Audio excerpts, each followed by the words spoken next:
You'll understand when you're older, my mom said, after choosing a 5-star resort trip for my sister. I didn't argue.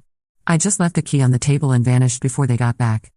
I've been lurking on this subreddit for months, reading everyone's stories about standing up to toxic family members. I never thought I'd be posting my own, but here we are. This happened about a year ago, and I'm finally ready to share the whole mess. My name is Kimberly, I'm 24, and up until recently, I lived with my mom Denise, 52, and my younger sister Amber, 19. Dad passed away when I was 16, and since then, it's been the three of us in our family home in suburban Cleveland. Well, it was supposed to be our home. Let me paint you a picture of how things worked in the Martinez household. Amber was the golden child from day one. Mom always had excuses. She's younger. She's more sensitive. She needs more support. Meanwhile, I was expected to be the responsible one, the one who didn't need anything, the one who should just be grateful for what I had. When Amber wanted to quit her part-time job at the local coffee shop because her manager was mean to her, Mom supported her decision and increased her allowance. When I asked if I could use some of my college fund to study abroad junior year, money doesn't grow on trees, Kimberly. Be practical. Amber got a brand new Honda Civic for her 18th birthday. I got a used bike for mine and was told to be thankful I had transportation at all. Amber's friends were always welcome to stay over, order pizza, make noise until 2 a.m. When my college friends visited, Mom would complain about the disruption and ask them to leave by 10 p.m. But the real kicker? After Dad died, he left the house to all three of us equally. Mom had the larger share as his spouse, but Amber and I each inherited portions as well. We all owned it together, though Mom managed all the household finances and decisions. Mom always promised that when she was gone, Amber and I would inherit equally. It's only fair, she'd say. This house belongs to all of us. I graduated college with a degree in marketing and landed a job as a marketing assistant at a mid-sized firm downtown. I was making $45,000 a year, which wasn't amazing, but it was enough to contribute to household expenses and start building some savings. I offered to pay rent multiple times, but Mom always refused. This is your home, honey. Family doesn't pay rent. Amber, on the other hand, dropped out of community college after one semester, claiming it wasn't for her. She'd had about 8 different jobs in 2 years, usually quitting within a month or two because of some drama with coworkers or customers. Mom never pressured her to contribute financially. She's figuring herself out, was the constant refrain. The situation that finally broke me started in February. Amber had been dating this guy Chase for about 6 months. He was fine, I guess, but Amber was completely obsessed with him. She talked about him constantly, posted about their relationship on social media every day, and basically made him her entire personality. One day in early March, Amber burst into the living room where Mom and I were watching TV, practically vibrating with excitement. Chase proposed. She squealed, waving a small diamond ring around. We're engaged. I'll admit, my first thought was that they were way too young and hadn't been together nearly long enough to make that decision. But I congratulated her and asked about their plans. That's when things got interesting. We want to have a destination wedding, Amber announced. Somewhere tropical and beautiful. Chase has been looking at resorts in the Bahamas. Mom immediately started gushing about how romantic and wonderful that sounded. I asked the practical question, how are you planning to pay for that? Those kinds of weddings are expensive. Amber's face fell a little. Well, we were hoping. I mean, since Dad always said he wanted to walk me down the aisle someday. She looked at Mom with puppy dog eyes. Mom's expression softened completely. Of course, sweetheart. We'll figure something out. This is your special day. Over the next few weeks, Amber researched venues obsessively. She settled on this incredible resort in Nassau that cost $15,000 just for the wedding package, not including flights, accommodation, or any extras. For a family of 3 plus Chase's parents, we were looking at close to $30,000 total. I tried to be supportive, I really did. But when Amber started talking about flying first class and upgrading to Ocean View suites, I had to say something. Jess, maybe we should look at some more budget-friendly options? There are beautiful places that don't cost quite so much. She looked at me like I'd suggested getting married at a gas station. Kimberly, this is my dream wedding. I've been planning this my whole life. You've been engaged for 3 weeks. You're just jealous because no one wants to marry you. That stung, but I let it go. Amber had always been dramatic. The real problem became clear when Mom sat me down for a family meeting in late March. She'd been crunching numbers, she said, and the wedding was going to require some creative financing. They'd set the date for September 15th, giving us 6 months to plan and save. I've been thinking about the house, she said carefully. You know property values have gone up a lot in the past few years. If we took out a home equity loan, we could easily cover Amber's wedding costs. I've been thinking about the house, she said carefully. You know property values have gone up a lot in the past few years. If we took out a home equity loan, we could easily cover Amber's wedding costs.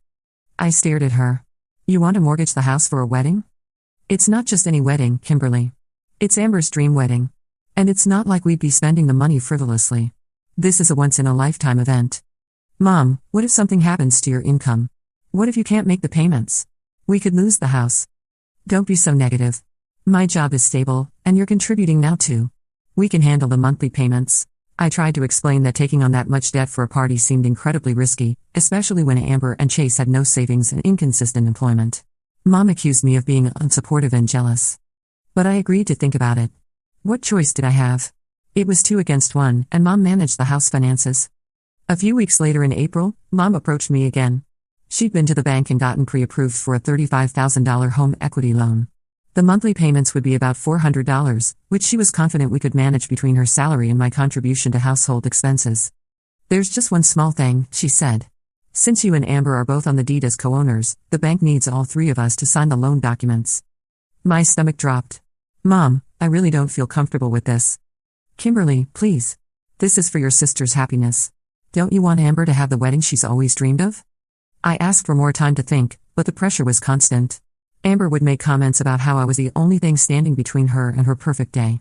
Mom would sigh dramatically whenever wedding planning came up, mentioning how disappointed Amber was that we couldn't move forward. Finally, in early May, I caved. I signed the loan documents, and Mom immediately started transferring money to cover Amber's wedding expenses. The date was set for September 15th, just 4 months away. Almost immediately, the spending spiraled out of control. Amber decided she needed a new wardrobe for the trip. She booked spa treatments and excursions that weren't part of the original package. She insisted on having a rehearsal dinner at the resort's most expensive restaurant. When I brought up the mounting costs, Mom told me not to worry about it. We'll figure it out. This is Amber's time. 2 weeks before the wedding, Amber announced that she'd invited 6 additional friends to join the celebration. The more the merrier, she said cheerfully. I did the math. With the extra guests, upgraded accommodations, and all the add-ons Amber kept requesting, we were looking at close to $50,000 in total expenses. Our $35,000 loan wasn't going to cover it. How are we paying for the rest? I asked Mom. I've been thinking about that, she said. I could take some cash advances on my credit cards to cover the difference. Maybe $8,000 or so. I felt sick. Mom, that's insane. The interest rates on cash advances are like 25%. We'll never be able to pay that back. Kimberly, sometimes you have to take risks for the people you love. Amber deserves this. I tried one more time to reason with them. I suggested scaling back on some of the extras, maybe reducing the guest list, or finding ways to cut costs without ruining Amber's vision. Both of them acted like I was trying to destroy Amber's happiness out of pure spite. You'll understand when you're older, Mom said dismissively. Right now you're focused on money, but family is what really matters. Someday you'll want your family to make sacrifices for your happiness too. That phrase echoed in my head for days. You'll understand when you're older. I was 24 years old, college-educated, employed, and contributing to the household. But apparently, I was too young and immature to have a valid opinion about taking on crippling debt for a party. The final straw came 1 week before the wedding. I came home from work to find Amber and Mom surrounded by shopping bags in the living room. Amber was showing off a designer dress she'd bought for the rehearsal dinner. It was $800, but it's Valentino, she gushed. I'll probably never own anything this nice again. I lost it. Amber, we're already $15,000 over budget for this wedding. Why are you still spending money we don't have? God, Kimberly, you're so obsessed with money. It's just a dress. It's an $800 dress that we're paying for with credit card debt. We? Amber's voice turned cold. This is my wedding. If you don't want to be supportive, maybe you shouldn't come. I looked at Mom, waiting for her to say something, anything, to acknowledge how unreasonable this had become. Instead, she sighed and said, Kimberly, I know you're stressed about the finances, but can't you just be happy for your sister? This is the most important day of her life. That night, I couldn't sleep. I kept thinking about what Mom had said, you'll understand when you're older. The condescension in her voice, the dismissal of my very reasonable concerns, the assumption that I was just too immature to understand the importance of family.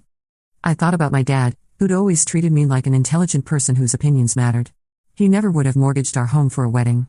He definitely wouldn't have dismissed my concerns with patronizing comments about age and maturity. And I thought about the house. Dad had left it to all 3 of us equally. Mom always talked about how it would be mine and Amber's someday, how it was our security, our inheritance. Now she was willing to risk losing it for a party. That's when I made my decision. The next morning, I called in sick to work and spent the day researching real estate lawyers and property law. What I learned was very interesting. Since Amber and I were both on the deed as equal co-owners with Mom, any of us had the right to petition the court for a partition sale. Essentially, if the co-owners of a property couldn't agree on how to manage it, the court could order it to be sold and the proceeds divided according to ownership percentages.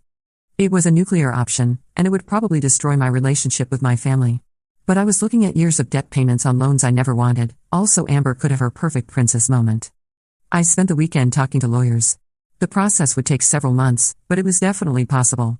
The house was worth about $320,000 according to recent comparable sales. There was still about $180,000 left on the original mortgage, plus the new $35,000 home equity loan. After paying those off and legal fees, we'd be looking at roughly $95,000 left to split 3 ways. My share would be approximately $30,000, not a fortune, but enough for a decent apartment deposit and some breathing room. But I wasn't quite ready to go nuclear. I decided to try one last conversation with Mom. Monday evening, I asked her to sit down with me privately. I explained my concerns about the debt we were taking on, the risk to our home, and the pattern of financial irresponsibility that this wedding represented. Mom, I love Amber, and I want her to be happy. But we're mortgaging our future for one day. What happens if you lose your job? What happens if the house needs major repairs? We'll have no equity left and $50,000 in high-interest debt. Mom listened, but I could see in her eyes that she'd already made up her mind. Kimberly, I understand you're worried. But sometimes in life, you have to take leaps of faith for the people you love.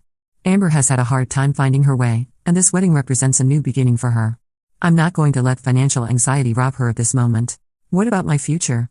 What about my security? You're young and smart and capable. You'll figure it out. Amber needs more support right now. There it was. The same old dynamic that had defined our family since Dad died. Amber's needs always came first. My concerns were always secondary. What if I said I wanted to sell the house? I asked quietly. Mom's face went white. What? What if I said I didn't want to be part of this anymore? What if I wanted to cash out my share and start over somewhere else? Kimberly, you can't be serious. This is our family home. Your father wanted us to stay together. Dad wanted us to take care of each other. He didn't want us to go bankrupt throwing parties. We argued for another hour, but it was clear that Mom wasn't going to budge. Amber's wedding was happening, regardless of the financial consequences, and I was expected to go along with it because family loyalty trumped everything else.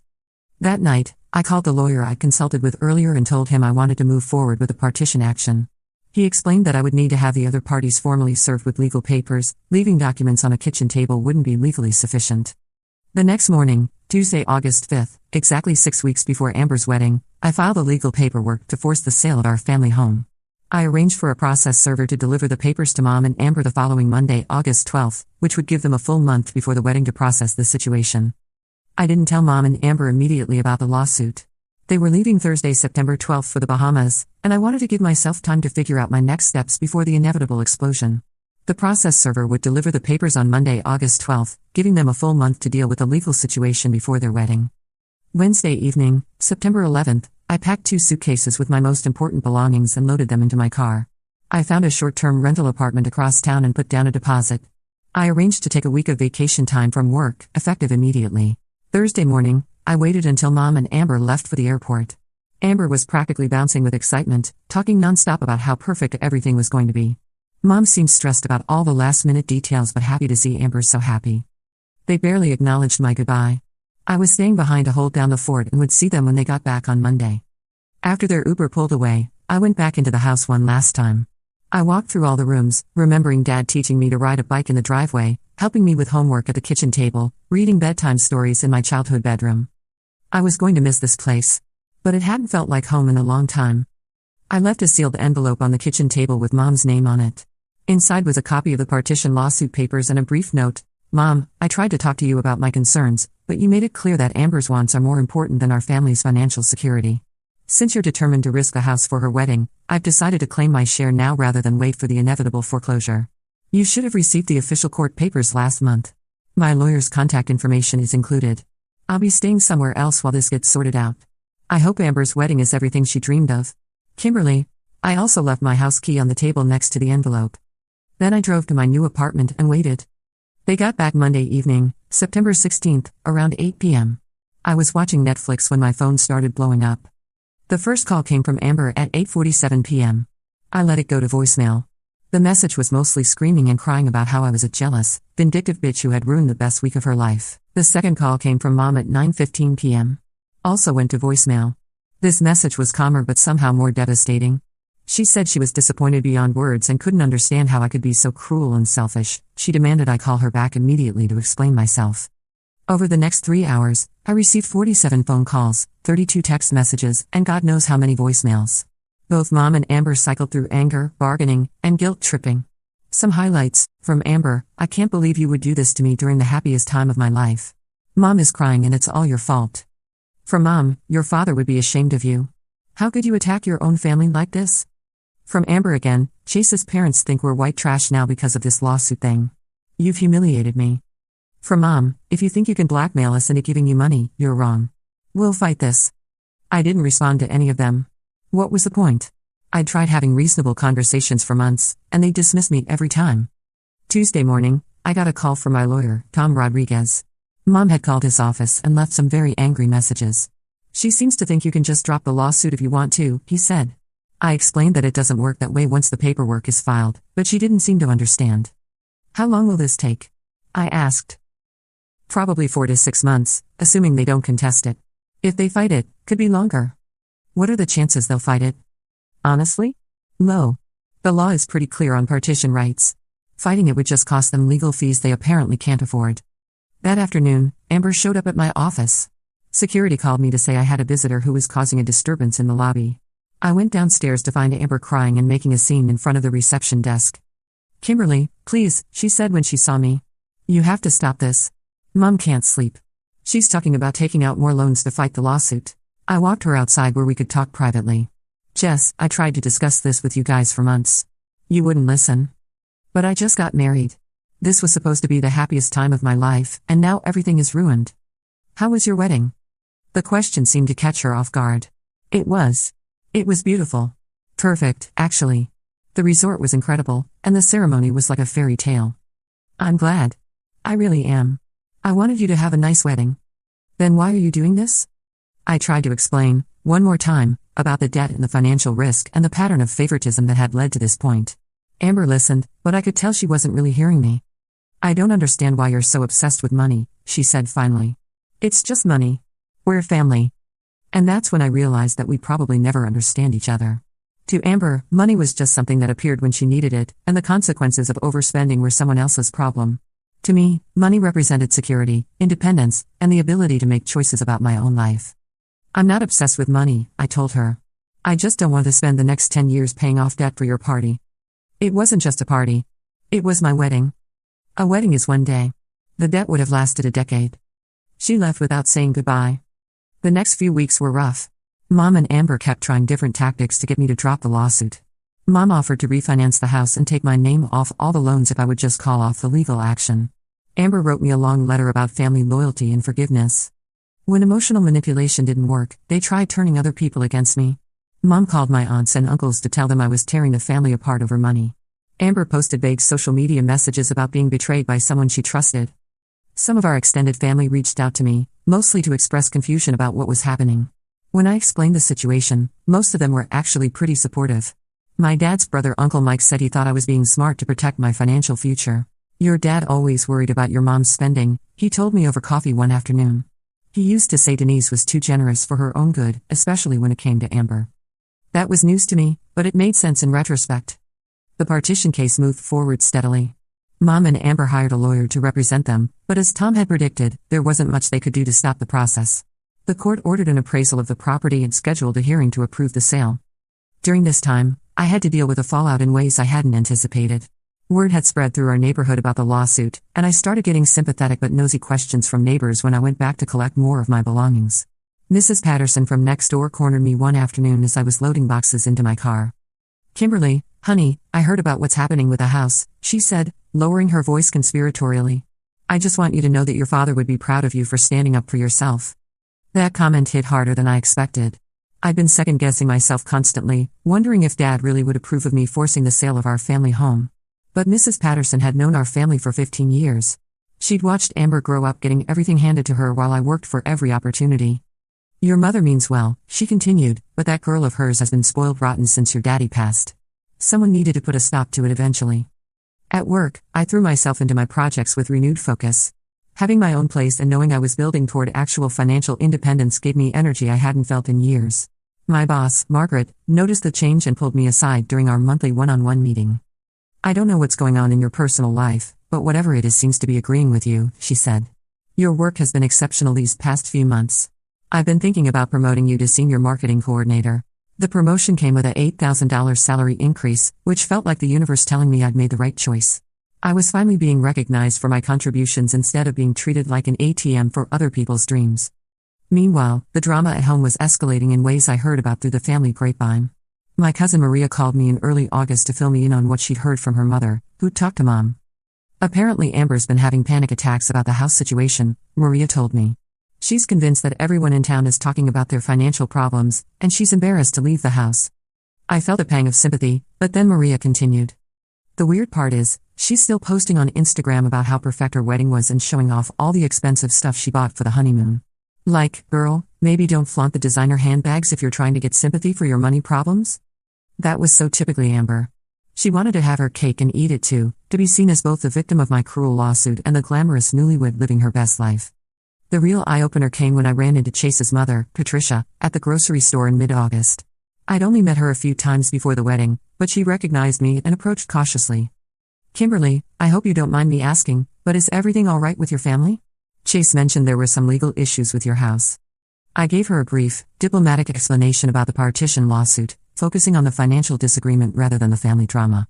Patricia listened with an increasingly concerned expression. "Oh my," she said when I finished. "Chase didn't tell us the full situation. We just thought you were having some kind of family dispute about the wedding expenses." "What did Amber tell you?" Patricia looked uncomfortable.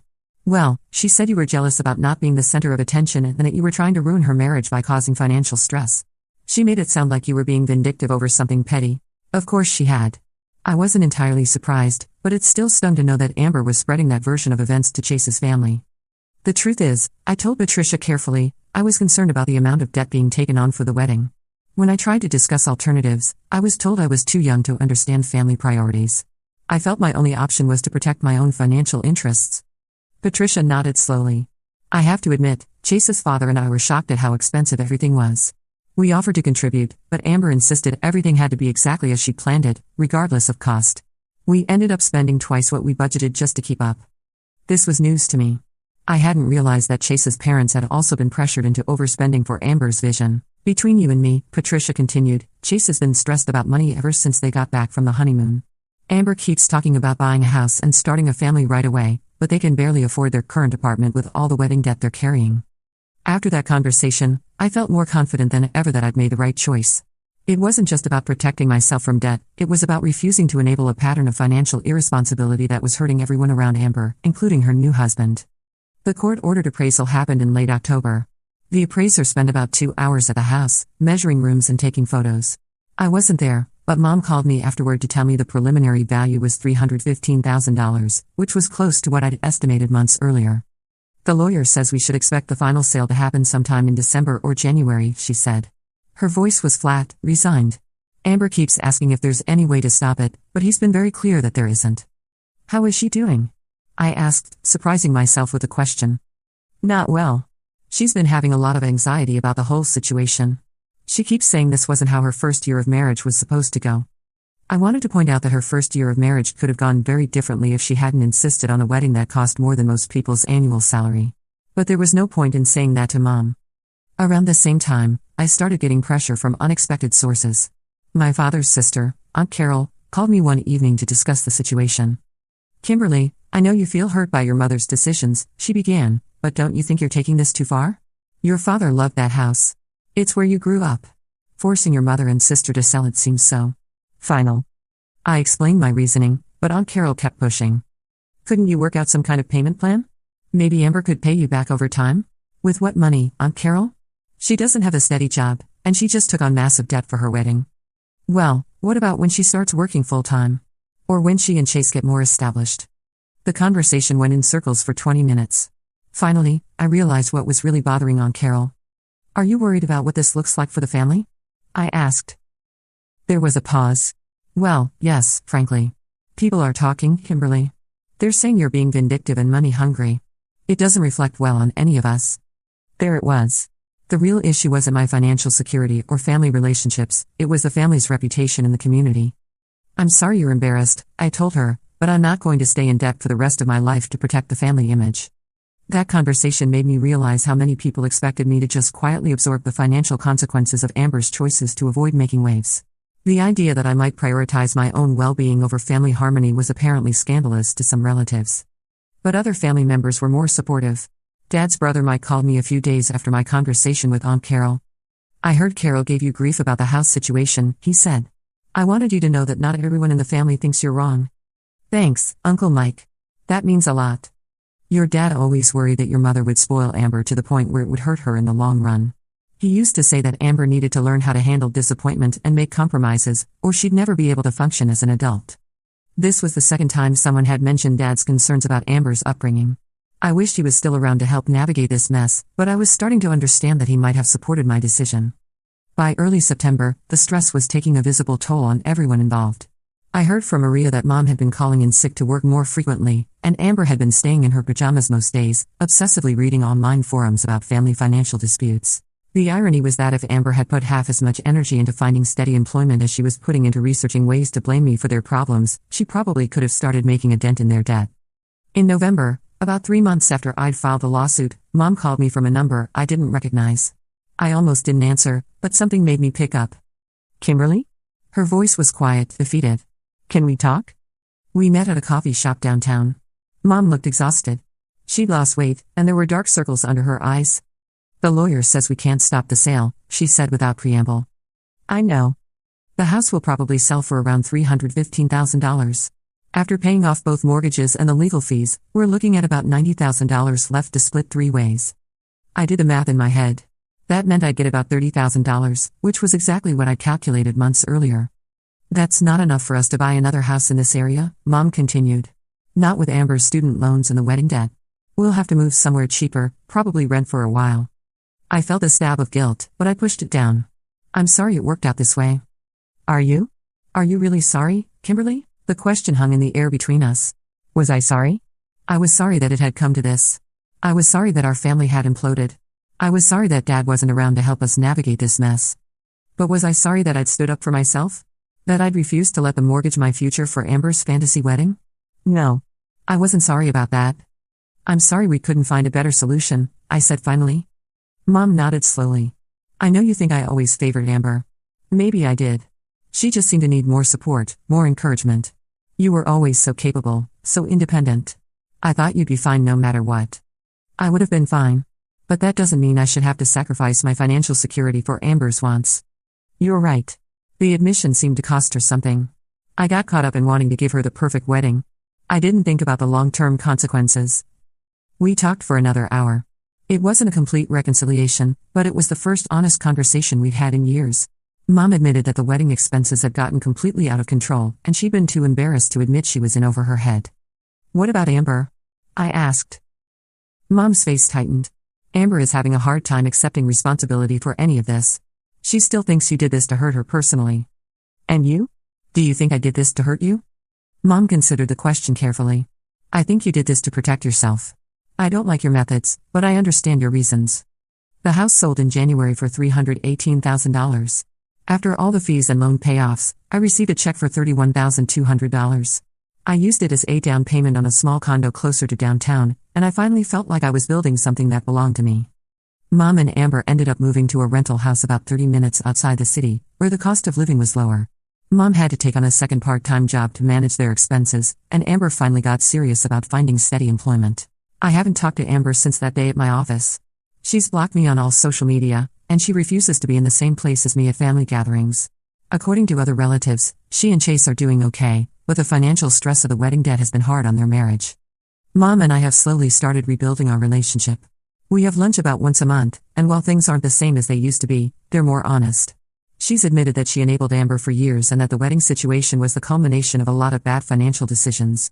A few weeks ago, Amber had a baby. Mom sent me pictures, and I felt a complicated mix of emotions. I'm an aunt now, but I've never met my nephew, and I probably won't anytime soon. Sometimes I wonder if I did the right thing. Could I have found a way to solve the problem without destroying my family? Should I have just sucked it up and accepted the debt for the sake of keeping everyone together? But then I think about where I am now. I own my own home. I have no debt except my mortgage. I'm building a life based on my own choices and priorities. I have a relationship with my mom that's based on mutual respect rather than guilt and obligation. Amber got her dream wedding, but at the cost of financial stability and family relationships. Mom learned some hard lessons about enabling and financial responsibility. And I learned that sometimes protecting yourself requires making choices that other people will never understand or forgive. Would I do it again? Honestly, yes. I tried every other approach first. I attempted to reason with them, to compromise, to find alternatives. They dismissed my concerns and patronized me at every turn. When Mom told me you'll understand when you're older, she was really saying that my thoughts and feelings didn't matter, that I was too young and inexperienced to have valid opinions about my own life and financial future. Turns out, I understood perfectly well. I understood that I was being asked to sacrifice my security for someone else's wants. I understood that my family saw me as a resource to be used rather than a person to be respected. And I understood that sometimes, the only way to get people to take you seriously is to show them that their actions have consequences. The key I left on the table wasn't just a house key. It was a symbol of everything I was walking away from: the dysfunction, the favoritism, the financial irresponsibility, and the expectation that I would always be the one to sacrifice for everyone else's happiness. I don't regret leaving it behind.